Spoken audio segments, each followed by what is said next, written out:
Hello, everybody. Welcome back. We are Cut Entertainment. I am DJ Ryan. This is DJ Danny.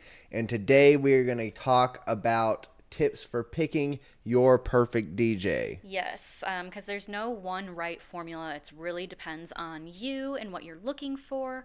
So I'd say the first thing that we always tell people Hmm. is to have an actual conversation with the vendor.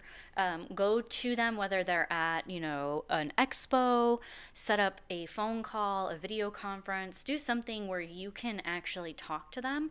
Right. And, we do suggest it's better if you can see someone face to face. Yes, absolutely. Have a conversation with them. Make sure that they fit your style. That you guys mesh. You know what I mean. That they're exactly what you're looking for. They're going to meet your needs when it comes to making sure everything goes smoothly. Exactly. And I mean, another thing is you don't want to just talk to one.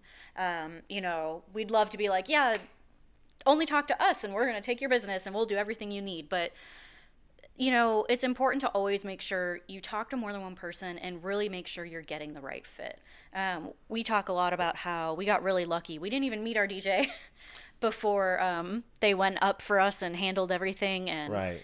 we lucked out, but we've heard a lot of horror stories too. So, great tip number one. Yes, Tip tip number number two. two. Make sure you have an idea of what kind of atmosphere you're looking for your wedding to have. Are you going for just extremely elegant? Do you want to have a little bit more party atmosphere and music? Give your DJ an idea of what you're looking for to Right. make sure they can accommodate that. Yeah, absolutely. I mean, hopefully you'll have a meeting with the DJ beforehand. If not, I would request one if they don't say, "Hey, we're doing one for sure," just to be like, so you guys can figure out, hey, what songs are going to be played at, for your first dance, for the father-daughter dance, mother-son if you're doing that. Are you guys doing a dollar dance, da da da da da. You want to make sure you figure out all those elements. That way everybody's on point. Not to mention, what the vibe of the reception, the party is going to be like. Are you gonna, is it? Do you just want a bunch of country music? Do you want a bunch of hip hop? You know what I mean? Like, it's very important to make sure that everybody's on the same page with that. That way, the party matches what you're going for. Yeah, and not just that, it's important to think about the guests that you have too. Do you have guests that are just going to want to turn it up? And if they hear only, real classical slow songs, they're just going to sit on the sides all night?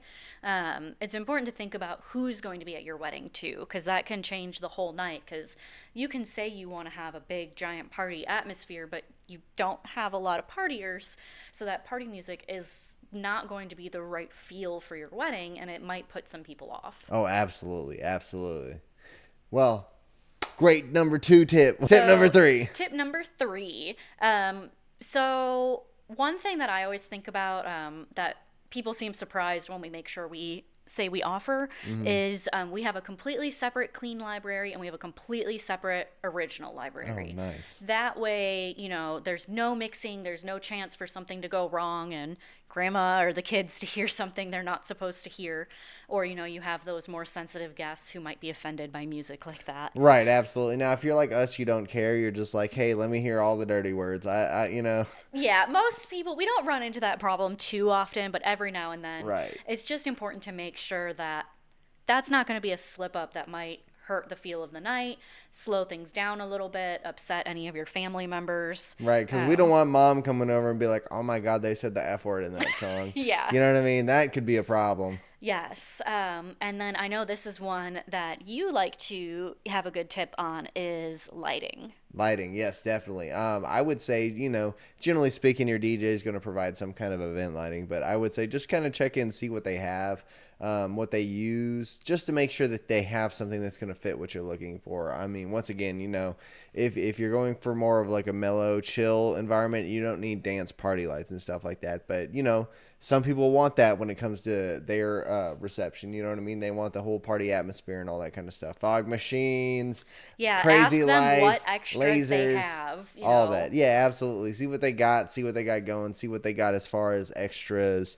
and just make sure that it fits what you're looking for. Yeah, and I know it's hard to say, we do it all the time, so we know the lighting. So when we say, what lighting does your DJ provide? You're probably like, oh, I saw some flashing can light things on a trellis. Maybe some point we can do something on our website where we kind of offer like a little blog post about Oh, what type of definitely. lighting there is for That everybody. that's a great idea. That's a great idea. But anyway, so lighting, that's a great tip. Moving on to our final tip. Yes.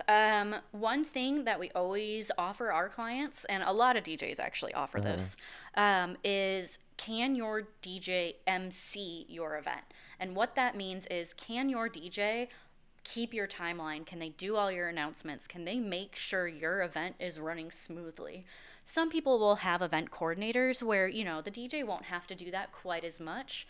That event coordinator will give them the cues, let them know what's happening next. But it's really important that if you think your DJ might have to step in, make sure you ask if they have experience in that. Because if you're a DJ and you don't have experience in that, and you're suddenly thrown into, hey, I need to make sure everyone's on the floor at this time and this is happening there, it might throw them off a little bit. And you want to make sure you have someone who can run that full timeline. Right, exactly. Yeah, it's one thing to be able to DJ and play music. It's another thing to be able to MC and kind of tell everybody what's going on and be able to communicate with the crowd as well.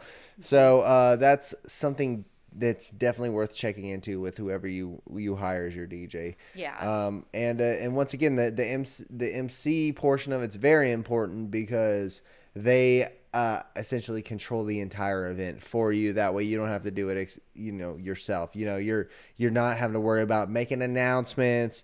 Hey, it's time for dinner. It's time for the dances. X, Y, Z. No, your DJ's taking care of that for you. Yeah, and that actually brings a lot of relief to it because you're going to be doing a lot at your wedding. If you can have someone who can also MC for you, it just takes a lot of, effort and thought. And this is a big, busy day. If you don't have to think about it, you shouldn't have to. Right. And that is our 5 tips for when you are picking your wedding DJ, guys. So, also, if you happen to be in the Dallas-Fort Worth area, we are actually a DJ company, a husband and wife DJ team, MC, DJ, and we are here to serve you. So if you are interested in booking us, you want to get a consultation, get a quote, visit our website, cuteventstexas.com to get a quote, schedule a consultation. You can talk to us and see if we are ready to rock the party for you, because I assure you we are.